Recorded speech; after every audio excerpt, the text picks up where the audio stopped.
ان حقوق میں سے پہلا حق کیا ہے؟ سب سے اہم، سب پر مقدم، وہ ہے اللہ پر اور اللہ کے رسول پر ایمان لانا،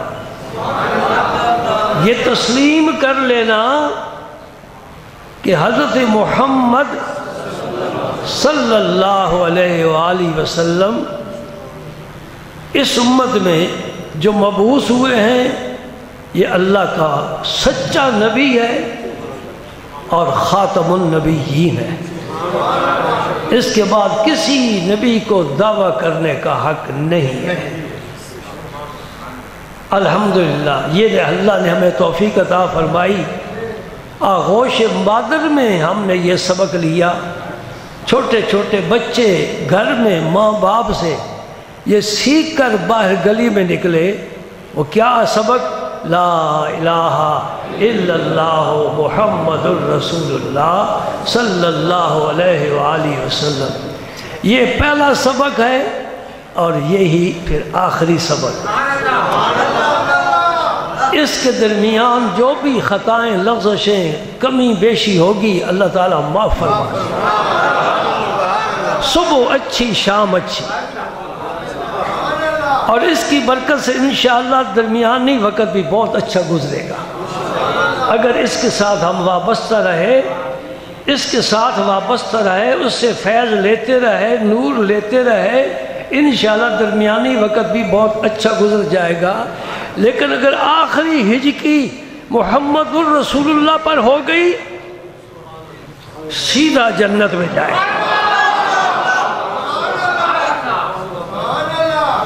من کان آخر کلامہ لا الہ الا اللہ داخل الجنہ، یہ لا الہ الا اللہ عنوان ہے کلمہ طیبہ کا۔ جس طرح ہم کہتے ہیں بھئی استغفار پڑھا کرو، اس کا معنی یہ نہیں کہ استغفار استغفار استغفار، اس کے معنی وہ پورا کلام ہے۔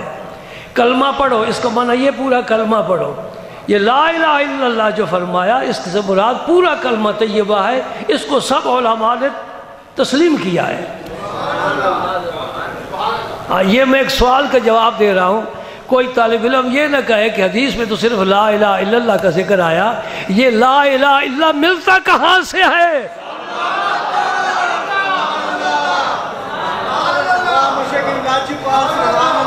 یہ آج دن تک جبریل نے کسی کے کان میں نہیں پھونکا کہ لا الہ الا اللہ۔ ٹھیک ہے نا؟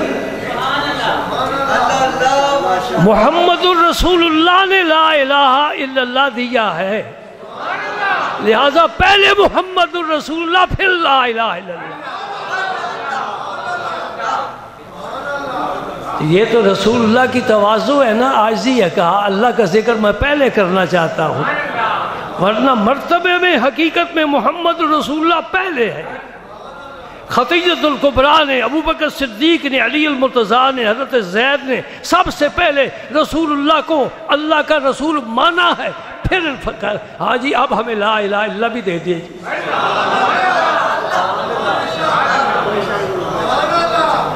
یہ بڑا مزیدار موضوع ہے، لیکن میں ادھر نہیں جانا چاہتا۔ تو پہلا حق کیا ہے رسول اللہ کا؟ ان پر ایمان لانا۔ ایمان لانے سے پوری آدم کی اولاد دو حصوں میں بٹ گئی۔